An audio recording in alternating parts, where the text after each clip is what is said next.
पहले जो सरकार थी उसने सुरक्षा बलों की सुरक्षा को नजरअंदाज करने में कोई कोर कसर बाकी नहीं रखी। हमारे वीर जवानों को बुलेट प्रूफ जैकेट के लिए कैसे तरसाया गया, इसे देश को बार बार याद कराना आवश्यक है। साल 2009 में सेना ने 1,86,000 बुलेट प्रूफ जैकेट की मांग की थी। 2009 से लेकर 2014 तक 5 साल कम समय नहीं होता है, लेकिन सेना के लिए बुलेट प्रूफ जैकेट नहीं खरीदी गई। ये हमारी ही सरकार है जिसने बीते 4.5 वर्षों में 2,30,000 से ज्यादा बुलेट प्रूफ जैकेट खरीदने का ऑर्डर दे दिया।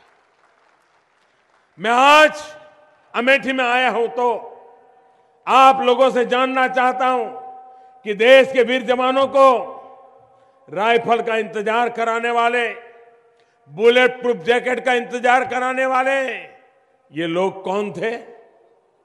भाई और बहनों, हमारे देश को आधुनिक राइफल ही नहीं, आधुनिक बुलेट प्रूफ जैकेट ही नहीं, आधुनिक तोप के लिए भी इन्हीं लोगों ने इंतजार कराया है। ये हमारी ही सरकार है जिसने आधुनिक हॉविट्जर तोप को सौदा किया और अब तो भारत में ही ये बनाई जा रही है।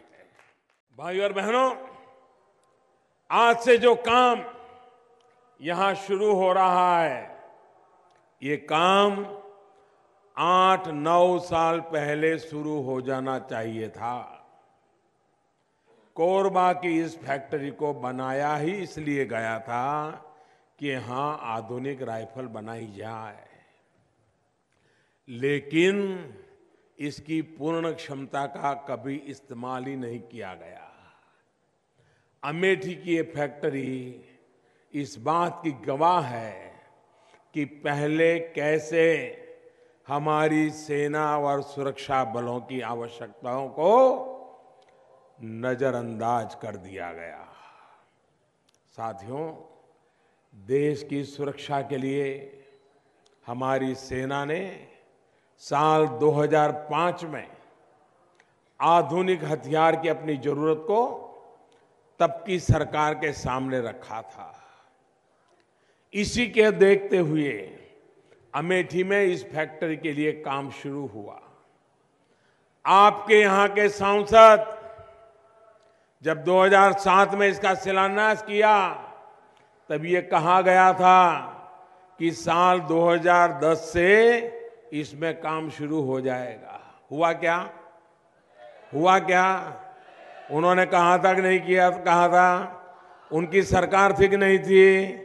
वो जो कहे वो होना चाहिए था कि नहीं होना चाहिए था? हुआ क्या? अरे जो इतना ही नहीं कर पाते उनका भरोसा काहे को करते हो?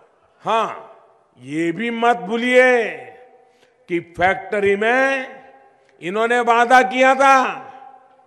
ये कहते हैं ना कि हम वादा करते हैं, निभाते हैं, हम कभी झूठ बोलते नहीं हैं। ये भी बहुत बड़ा झूठ बोलते हैं। और ये भी मत भूलिए, उन्होंने कहा था कि 1500 नौजवानों को रोजगार देने का वायदा किया था भाई। 1500 लोगों को फैक्ट्री में वादा किया था। इस अमेठी की बात है, देश की नहीं कर रहा हूं। लेकिन इतनी बड़ी बातें करने वाले लोगों ने अमेठी के लोगों की आंख में धूल झोंकी और सिर्फ 200 लोगों को काम मिला, और आज देश भर में रोजगार के भाषण देते घूम रहे हैं।